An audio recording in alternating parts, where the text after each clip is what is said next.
Em 1492, Cristóvão Colombo chegou à América e teve seu primeiro contato com os povos indígenas locais nas ilhas do Caribe, mas logo após isso eles começaram a ficar violentos. Depois disso, como eles não acharam metais preciosos como ouro e prata, eles continuaram avançando as expedições. E, em 1519, uma liderada por Hernán Cortés acabou chegando ao Império Azteca. Em novembro do mesmo ano, eles chegaram em Tenochtitlan e foram recebidos pelo imperador e alguns nobres astecas que lhe deram comida e abrigo. Após esse primeiro contato, Hernán prendeu o imperador em um dos seus palácios, tomando posse da região. Em 1520, a relação entre eles piorou, e em uma celebração asteca, os espanhóis invadiram e mataram muitos deles, e forçaram o imperador a pedir rendição ao povo, mas ele foi assassinado por inimigos. Em 1521, os espanhóis destruíram a capital mexica Tenochtitlan. Cuauhtémoc foi o último imperador azteca e foi capturado e executado por Cortés em 1525. Depois disso, ele ficou conhecido pela sociedade mexica como herói por sua resistência. No início do século XVI, o extenso Império Inca era conhecido por sua riqueza em ouro, o que atraiu as expedições dos espanhóis Francisco Pizarro e Diego de Almagro, de 1524 a 1528. Após várias batalhas entre os herdeiros do trono Inca, o império ficou enfraquecido, o que favoreceu a revolta de povos por eles dominados. O que facilitou os espanhóis em 1533 atacarem os incas e prenderem e executarem o atual império. Os espanhóis avançaram dominando Cusco e em seguida fundaram Lima, nova capital. Durante 4 décadas houve uma certa resistência, mas a maioria dos povos viam os espanhóis como libertadores, aliando-se a eles e ajudando-os a conquistar o resto do Império Inca. É difícil explicar como um pequeno grupo de europeus submeteu milhões de indígenas e derrotou centenas de milhares de soldados que defendiam os impérios pré-colombianos. Além das disputas internas nos grandes impérios e da crença de que os invasores eram deuses, devem ser considerados também os recursos militares usados pelos conquistadores, como as armas de fogo, espadas de aço e cavalos, o que os nativos não conheciam. As armas desenvolvidas e usadas pelos incas até a chegada dos europeus eram principalmente as uaracas, lançadeiras com pontas de pedra, também chamadas de fundas, além de lanças e escudos que apresentavam muitas desvantagens em relação às armas utilizadas pelos europeus. Apesar de que os nativos deterem importantes conhecimentos sobre os Andes, apresentavam muitas resistências às altas altitudes e se movimentarem com facilidade entre as montanhas. A velocidade dos europeus montados nos cavalos lhe confortaria melhor deslocamento sobre o espaço. Além disso, algumas doenças trazidas pelos europeus, como a varíola, o sarampo e a gripe, contribuíram para o grande exterminamento da população nativa.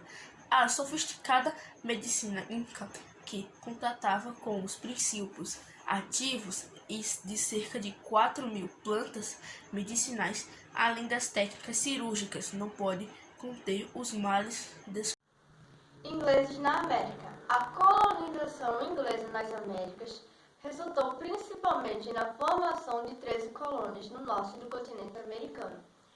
A primeira tentativa de ocupação da América do Norte pelos ingleses ocorreu com Walt Haligan, que organizou 3 expedições à região no fim do século XVI.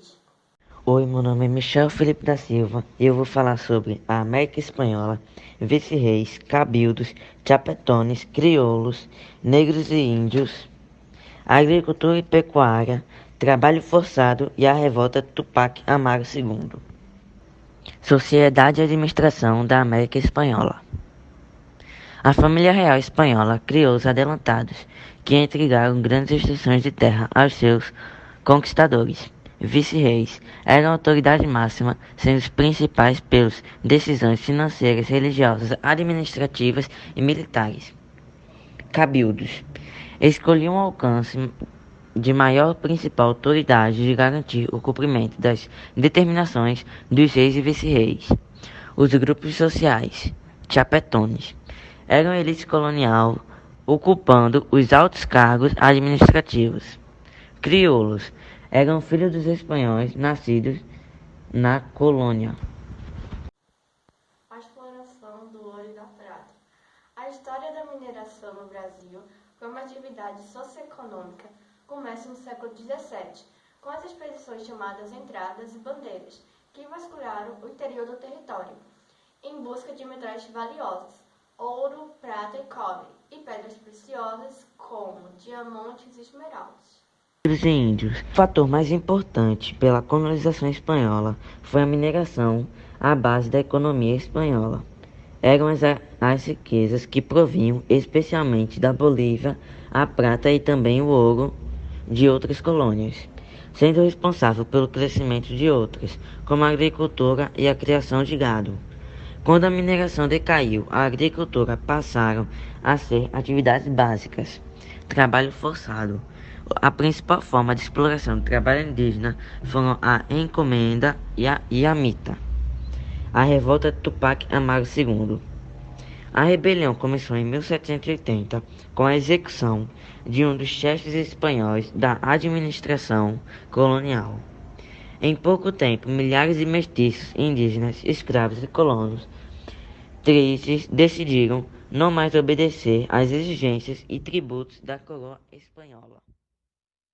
A colonização de Piemonte revela que o início da colonização inglesa foi iniciativa particular e não empreendimento dirigido pela coroa. Mas isso não significa que a coroa inglesa tenha ficado de fora da empreitada. Antes mesmo da viagem de Mayflower, a coroa autorizou as companhias de comércio da Inglaterra a levar colonos para a América e a explorar comercialmente suas terras. Porém, a maioria dos interessados em emigrar era formada por camponeses sem recursos para a viagem. A alternativa foi estabelecer com os interessados um contrato por meio do qual eles se comprometiam a trabalhar gratuitamente nas terras americanas durante 4 a 7 anos, para as pessoas ou a empresa que financiasse a viagem. Esse sistema tornou-se conhecido como servidão temporária. Quando o tempo estabelecido pelo contrato se encerrava, o imigrante recebia terras para que pudesse cultivar e iniciar de fato sua nova vida na América. Depois de Piemonte, a colonização ampliou-se para o norte, o centro e o sul, formando as 13 colônias da América do Norte. As colônias do norte englobavam Massachusetts, Rhode Island, Connecticut e New Hampshire, conhecidas como Nova Inglaterra. Os puritanos representavam a maioria da população local. Eles estabeleceram regras morais e religiosas muito rígidas e chegaram a perseguir os não puritanos. As colônias do centro eram economicamente muito parecidas com a Nova Inglaterra. No entanto, havia consideráveis diferenças culturais e religiosas, principalmente por causa da presença de outros povos na região, como holandeses, suecos e alemães. As colônias do sul diferenciavam-se bastante das demais possessões inglesas na América do Norte. A economia na região baseava-se na sua produção agrícola monocultora, cultivada em grandes propriedades com o emprego de mão de obra escrava.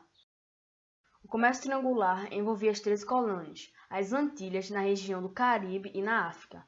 Ele era facilitado pela autonomia que a Inglaterra concedia às suas colônias e pela independência que elas tinham uma das outras.